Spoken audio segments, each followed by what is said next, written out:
Andy for the wonderful introduction. Let's give him a big hand, the producer, the entrepreneur, the king of movie making, the specialist, the man that was the biggest independent producer in the world. I mean, a man that I've done so many movies with. Let's give him a great hand, my very, very good friend, Andy. Thank you, Andy.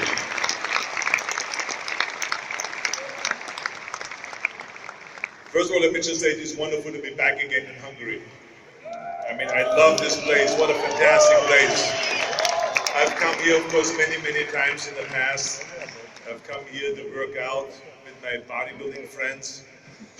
I've come here to visit, to come on vacation.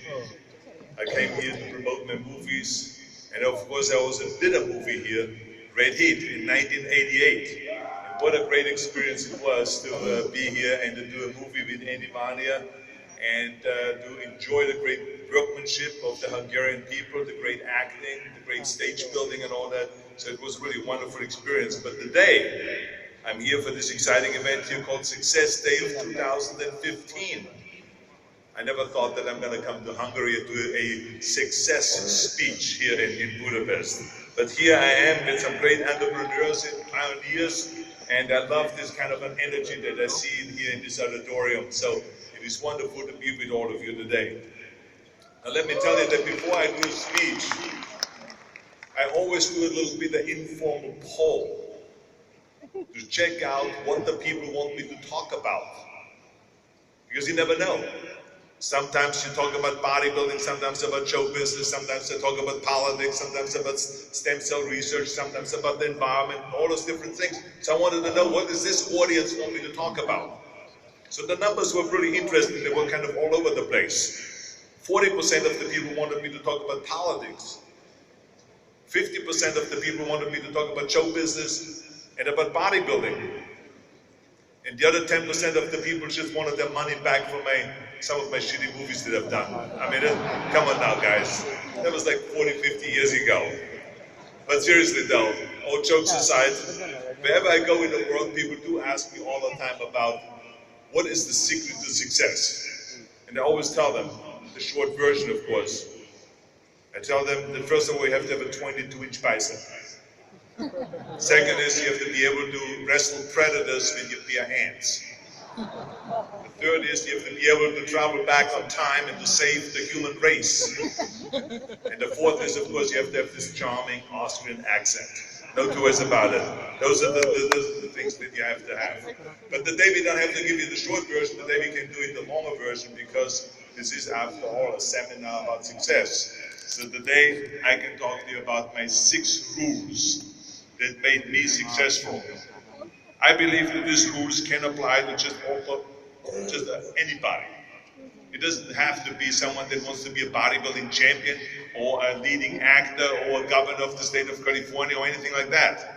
Anyone that is interested in excelling, anyone that is interested in improving, those rules are for you. I also want to tell you that I have not always picked many goals and had many visions, but the ones that I had, I went after them with vengeance. I always was very, very intense. I always wanted to be the best. I always wanted to get to the top. I never was happy with just getting by. To me, there was a difference between just living and existing. The majority of people just exist. I wanted to live. I wanted to live fully. Now, that doesn't mean I have anything against those people that just want to get by. If you just want to get by and just be happy, I know there are many paths to happiness. So if that's what your goal is, so be it. But I'm not so sure that that's why you're here today. I think you're here today because you really want to learn and you want to excel because you're hungry for more. You want to also get to the top in your field. So these are my rules here. First rule is find your vision. Now to me this is the most important rule simply because if you don't know where you're going, you're not going to go anywhere. You can have the best ship in the world, you can have the best airplane in the world, but if the captain or the pilot does not know where to go, he's going to just drift around and float around, never going to end up anywhere, or definitely at the wrong place. And the same is also with life. If you don't have a direction, if you don't have a very clear vision of where you go and a clear dream, then you don't know where to go. And I think this is a very big problem. Let me just tell you the way I have created my vision. I grew up in Austria, as you know. After the Second World War, we were occupied by the Allied forces. There was famine, there was starvation, there was misery. And to me, the whole place just felt too small and constricted. I couldn't wait to get out of Austria. I couldn't wait to get away from there because I could not see myself as being working in a factory somewhere or in a shop or to be a farmer or something like that. I couldn't even see myself following my father's footsteps, being a police officer, even though that's what my parents wanted me to do. They wanted me to follow my father's footsteps and to have the traditional Austrian life and to be a police officer and to marry a girl by the name of Heidi and to have a bunch of children and to run around like the Von Trapp family in The Sound of Music. But that was their vision. That was not my vision. My vision was much bigger, much larger. Luckily, one day in school, I watched a documentary about America, and I found myself. I couldn't believe when I saw this documentary, the tall skyscrapers, the monster bridges, the giant freeways with the beautiful cars. I couldn't imagine these huge jetliners, movie stars, Muscle Beach, and all of those things. The Empire State Building was 100 times taller than any building in Austria. I couldn't wait to get there, but of course the question was, how do you get to America? In those days it was not that common of a thing that you just buy yourself a ticket and you fly to America. And then one day I walked around in the town of Graz after my school, and there I saw a sporting goods store where they sold magazines, bodybuilding magazines. And there was on the cover a guy by the name of Reg Park, and he was in a lion claw. He posed like Hercules. He looked monstrous, he looked fantastic. And I was so intrigued by his physique, by his body, that I bought the magazine immediately. And I read the article as fast as I could about him, how he became Hercules. Because on the cover of the magazine it said, Mr. Universe becomes Hercules. So I wanted to hear that story, I wanted to read about that. And I read about how he grew up poor in Leeds, in England, and how he trained 4 or 5 hours a day and became Mr. Great Britain. And he continued training and training and training, and then eventually became Mr. Universe. Then he has won the title a second time and a third time. And then all of a sudden he was discovered in Cinecittà in Rome to play Hercules. So when I read that, I became more and more certain about my own future. I knew exactly what I wanted to do. When I read about him becoming Hercules and having all these muscles and then taking these hundreds of thousands of dollars that he made in these Hercules movies and then buy himself a gymnasium chain, became an entrepreneur and a gym owner. All of those things is exactly what I wanted to do. I could see myself very clearly, my vision laid out in front of me, that I will become a bodybuilding champion, that I will also get into movies, I will become rich and famous, and go to America, and the rest, of course, is history. And I was so happy that I had a vision. I was so happy that I had a goal and that I knew where to go. Because the simple truth is, if you don't have a vision, if you don't have a goal, if you don't see your future laid out in front of you, every day kind of becomes kind of like a chore. It becomes burdensome. You don't know exactly why you're working hard. You don't know why you're failing, why you have to get up again. I mean, the numbers speak for themselves. In America alone, we have 74% of the people that are unhappy with their work. Think about that. Only 1/4 of Americans are happy with their life's work. That is a sad story. When you have a vision, everything you do, no matter how hard you work, brings you one step closer to making that vision become a reality, no matter how many times you fail, no matter how hard you work. I remember during my pumping iron days, people always ask me in the gym, why are you always having this smile on the face? I mean, you work out 5 hours a day, you're struggling and you're sweating and you're lifting, and you smile. And all those other guys in the gym have a sour face because they have to do another set and another rep, and they have to work out. And I always told them, I said, because I have a very clear vision. I know that every set that I do in the gym, Every rep that I do in the gym will get me one step closer to that goal, to that vision that I have to become Mr. Universe and standing on that stage. So I could not wait to do another set. I could not wait to do another 1,000 sit-ups. I could not wait to do another 500-pound bench press. I couldn't wait to do another 500-pound squat. I couldn't wait to do as many curls until my arms fall off. I couldn't wait for that because I knew that each and every rep would take me one step closer to that goal of standing on that stage just like Reg Park. You see, when I lifted weights, I didn't just lift the weights in my mind. In my mind, I was lifting the trophy over my head. And I could see myself surrounded by hundreds of bodybuilders around me, looking up at me. And thousands of people screaming out there in the audience, Arnold, Arnold, Arnold. That was my vision. And let me tell you something, with the age of 20, my dream and my vision became a reality, and I stood on that stage in London where Reg Park won the Mr. Universe competition. And with the age of 20, I became the youngest Mr. Universe ever. So I knew that my dream and my rules and all of those things worked, that I made it even though we had all the doubters. So this is not only in bodybuilding.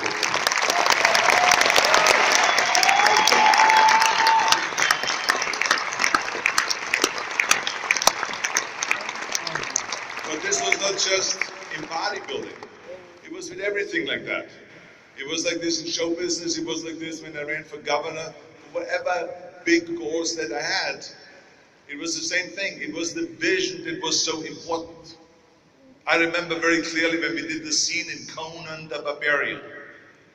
We were filming in Spain, and I was crawling through the rocks and gravel with a sword in front of me. And I was crawling up to this one guy, and I was crawling on rocks and gravel that made my knees and my elbows bleed. So after 10 takes, the director saw my elbows and my knees bleed, and he said very sheepishly to me, Arnold, do you mind doing another take? I need a close-up of you when you do this with the sword, that scene, but I know you're in pain. And I said to him, no, forget the pain. I'm not bleeding. Pay no attention to any of that. Because you see, I saw in my vision the finished scene of me crawling up behind Thulsa Doom, the man that killed Conan's parents, and then rising up behind him with a sword and cutting his head off. And I saw his head spinning in slow motion through the air with blood squirting all over the place. And the audience in the theater screaming. That's what I saw. Even though that scene was not edited or shot yet, but I saw that scene, and that's why I did not feel the pain. I could care less about the blood on my elbows and on my knees because I had a very clear vision. And to me, the pain was temporary. But the scene in the movie, in the Conan movie, was permanent. That was the difference. And this is why I did scene after scene and take after take, and I didn't pay any attention to it. So it's the vision that really cares, that really takes you through those things. Discover your vision, and the rest will follow. This is the most important rule. That leads me to the second rule.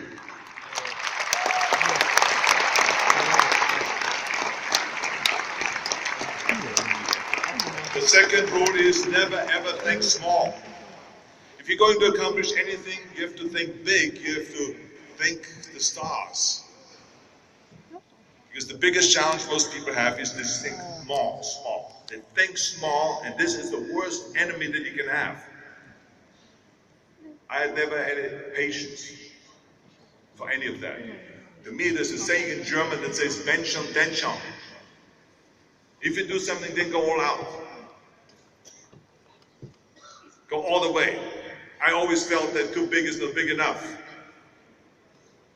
I didn't just want to be a bodybuilding champion. I wanted to be the best bodybuilder of all times. I wanted to have the best symmetry. I wanted to have the best definition, the most muscle mass. I wanted to win the most titles. And the same thing was also in show business. I didn't want to just be in movies. I wanted to be the leading man. I wanted to have credit above the title. I wanted to be the highest paid actor in the history of motion pictures. I didn't politics want to just run for city council or mayor. Are you kidding? This is Mickey Mouse stuff. I wanted to go and become governor. But not just governor of any state, but governor of the best state in the United States, of California. You see what I'm saying? So I always got for the big thing. Because it takes the same amount of energy to have big dreams than it does to have little tiny goals.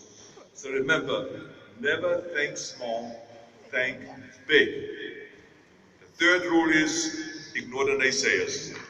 It's natural that when you have a big dream and a big goal and you say to somebody, hey, I want to be world champion in bodybuilding, and you're 15 years old, they're going to say, are you crazy?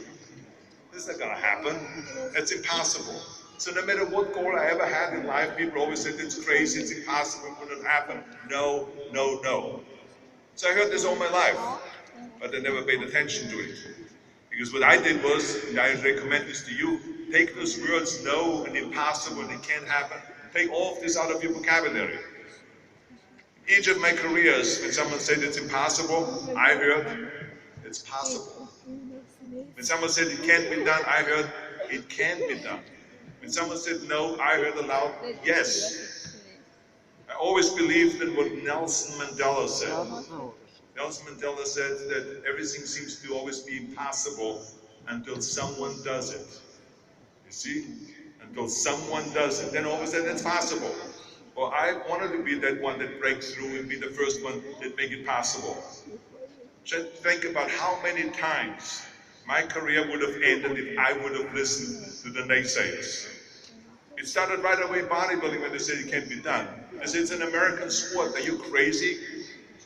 You can win an Austrian sport. You can be a ski champion or a swim champion or track and field champion, but not a bodybuilding champion. It's an American sport. You're nuts. When I wanted to go to America, they said the same thing. Come on, Arnold. You're crazy. You don't have any money to go over there. There's no one over there helping you. You know what they do in America. When you just hang out, they shoot you. They kill you. Is that where you really want to go? And then, of course, when I wanted to go into show business, it was the same thing. I remember after I won all the Mr. Universe titles and Mr. Olympia and Mr. World and all this, I wanted to change over from bodybuilding to acting. And I met with managers, with agents, with studio executives in Hollywood. They again said it's impossible. They said to me that your body is too big. Look at you, you look like a monster. Hercules movies were done 20 years ago, but look now the new sex symbols are Dustin Hoffman, Al Pacino, Woody Allen. Those are the new sex symbols of the 70s. So forget about it, Arnold. And plus your accent, I mean, the American people like to see people talk like John Wayne. They want to hear John Wayne talk. Not like you with this accent. No foreigner has ever made it in America to become a star. And plus, your German accent is kind of scary. It gives me the creeps anyway, so I don't think it will work. And your name, Schnitzel, or whatever your name is, yeah, I can see that already on the billboard, on the poster. Yeah, a lot of people is going to storm into the theater and just see the movie because of the name Schwartz and whatever the name is. No, forget about it. Look out. You're a nice guy. Why don't you just open a gym? Open a health food store. We can help you with that. We get you some little parts as a bouncer or as a villain or as a wrestler, football player or something like that. Or they're doing Hogan's Heroes right now in Hollywood. You can play a Nazi officer. That's perfect for you, Arnold. Yes. But luckily I didn't listen. I didn't listen to the naysayers because I said to myself, like, if I could be bodybuilding champion with 5 or 6 hours of training a day, if I put the same amount of hours in there in acting, I could be successful in that too. I can get to the top in that too, and this is exactly what I did. I took acting classes, English classes, speech classes, dialogue classes, accent removal classes. Now that guy should give me his money back. They should be giving me my money back. But I mean, nevertheless, I ran around, I remember all day, a fine wine grows on a vine. A fine wine grows on a vine. And the zinc is made out of zinc and rubber baby buggy bumpers. And those are the kind of things that they said over and over again in order to get used to the American kind of way of talking. And all of a sudden, things started happening. I had a breakthrough. I started getting parts in movies. I remember the first one that I starred in was Hercules in New York. Now that movie went right in the toilet. It was a terrible movie, but let me tell you something, that it was my foot in the door. Then all of a sudden I started getting parts in Streets of San Francisco, which was a very famous series on television. And then I did Pumping Iron, Stay Hungry with Jeff Bridges and Sally Fields. Then I did a movie with Kirk Douglas and Anne Margaret. And all of a sudden I landed the Conan role. Conan the Barbarian was this big Universal studio, Dino De Laurentiis producing, and John Milius directing. And that was my breakthrough. Finally I've arrived. There was a starring role, big budget movie, and we were #1 when we came out in the box office that summer. And let me tell you something, that here's the interesting thing.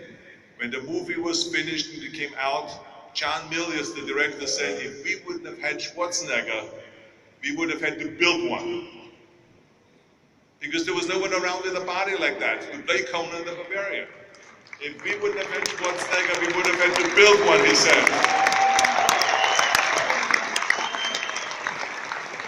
And then, when we did Terminator, Jim Cameron, the director, said the "I'll be back" line became the most quoted movie line in the history of motion pictures because Schwarzenegger talks like a machine. You see what I'm saying? So now, all of those things that the naysayers said that are liabilities became actually assets, became a big plus for me. So as you can see, never listen to the naysayers. And the same was in my political career. When I ran for governor, they said the same thing, you have no political experience. I said, you're right. They said, you've never really worked your way up in politics. I said, you're right. But you see, I went to the people when I announced my governorship and they said, look, I have no experience. But I don't think that's the problem in California because we have plenty of experience. We have warehouses of experience in Sacramento. But I said, the politicians don't have the will to serve you, the people. I said, I have the will to serve you, the people, if not the party or not the special interests. I will be serving you. I said, so you have a choice. Do you want to go back to the status quo or do you want to choose me? And you know something, 2 months later, I was the governor of California, even though they all said it would never happen.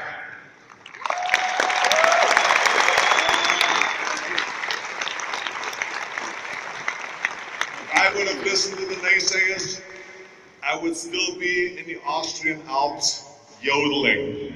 That's all I can tell you. So never ever listen to the naysayers. My fourth rule is forget plan B. How many times do you see people when they make a plan, they say, well, and then I have a fallback plan. If plan A doesn't work, I have plan B. That's my safety net. Big mistake. Because when you have plan A, you got to focus on plan A because it's already tough enough to focus and for you to believe in the plan. So now if you start focusing on plan B, that means you're taking your eye off the ball. And what is what they teach you in every sport? When you go golfing, they say keep the eye on the ball. Don't raise up your head before you hit the ball. Keep your eye on the ball. When you play tennis, they tell you keep your eye on the ball. When you play football, when you play soccer, always keep the eye on the ball. Stay focused. So that's number one. You're taking your eye off the ball when you look at plan B. But number two, you've already the outside doubters. The people that say it can't be done and don't believe that you can do that, it's impossible. So if the outside doubters, and now you have someone within you that is doubting yourself, because if you already go from plan A to plan B, that means that you don't have 100% faith in yourself in plan A. So now you have an outside doubter and you have an inside doubter. There's no one in the world that has ever made it. No one ever became successful when you doubt yourself within, and also you have the outside doubters. So forget about that. As a matter of fact, there's a famous writer that wrote, his name was Samuel Beckett. He said, ever tried, ever failed, no matter. Try again, fail better. And that's exactly the way I feel. Just stay on plan A, your plan B should be to focus on plan A. And then when you fall, get up again. and move forward. Because remember, the only one that is a failure is that stays down. The one that gets up is never a failure. So keep getting up and keep moving forward. Focus on your vision, be relentless, fail, but get back up again. There is no plan B. Now the fifth rule is work your ass off. Work your ass off. Nobody ever stumbled upon success by accident, except maybe the guy in California that dug and found gold and started the gold rush. But I wouldn't count on being that guy. I think that the most important thing is that you work your butt off. I always believed in leaving no stone unturned. Work, work, work. Muhammad Ali, one of the great heroes of mine from the 70s, had a great line in the 70s. He was asked, how many sit-ups do you do, Muhammad Ali? And he said, well, I don't start counting until it starts burning. See, that's what makes you a champion. That's what makes you a champion. That's why, that's the way it is with everything. No pain, no gain. The bottom line is, none of my rules will work if you don't work your butt off. That is the most important one. It drives me absolutely nuts when people say they don't have enough time to work out every day. They don't have enough time to read a book. They don't have time to improve on their business. They don't have time to learn another language. They don't have time to improve or to do anything. What are we talking about? The day is 24 hours. 24 hours. We sleep 6 hours. So we have 18 hours left, and I know there's some of you out there that say, well, wait a minute, I maybe need 7 or 8 hours of sleep. Then just sleep faster, okay? You only need 6 hours, but then you have 18 hours left. Then you work maybe 10 hours, so you have 8 hours left. So what are we talking about? That you don't have time to improve yourself or to grow as a person physically or mentally or spiritually? We can do all of this. I remember when I went to the United States, I worked out, I trained every day 5 hours. I was managing a construction company and working on construction because in bodybuilding there was no money yet. And I was studying in school, business administration and economics. And I went to acting class 3 times a week from 8 o'clock to 12 midnight. I know that the day is 24 hours and I want to use every single hour of that day. Never waste one single hour. I believe in what a very good friend of mine by the name of Ted Turner said. Ted Turner started CNN, which was a revolutionary breakthrough in the national news, 24-hour news. He's a fantastic guy, entrepreneur. He said, early to bed, early to rise, work like hell and advertise.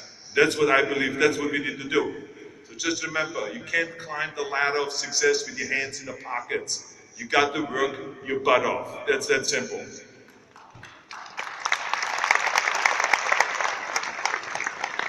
And my sixth and last rule is, don't just take. Give something back and change the world. Leave your mark in the world. I believe that we all have an obligation to do something for our community. Something for our state, something for our country. I mean, let me tell you something. We must serve a cause that is larger than ourselves. We cannot be just selfish and think about ourselves. Because we all know that in the end, we are all going to be judged. But not how much we have made, but by how much we have given. Ever since America greeted me with open arms, I felt this sense of obligation to give something back to America. Today, I know that everything that I've accomplished in my life is because of America. My bodybuilding career, my movie career, my political career, the money that I've made, everything because of America. America is truly the land of opportunity. But it didn't become the land of opportunity by itself. People worked tirelessly. People fought. People died to make it the land of freedom, the land of justice, the land of opportunity. Now it is our responsibility to keep it that way. No matter what country you live in, and you call home. It's the same thing. I only talk about America because that's where I live.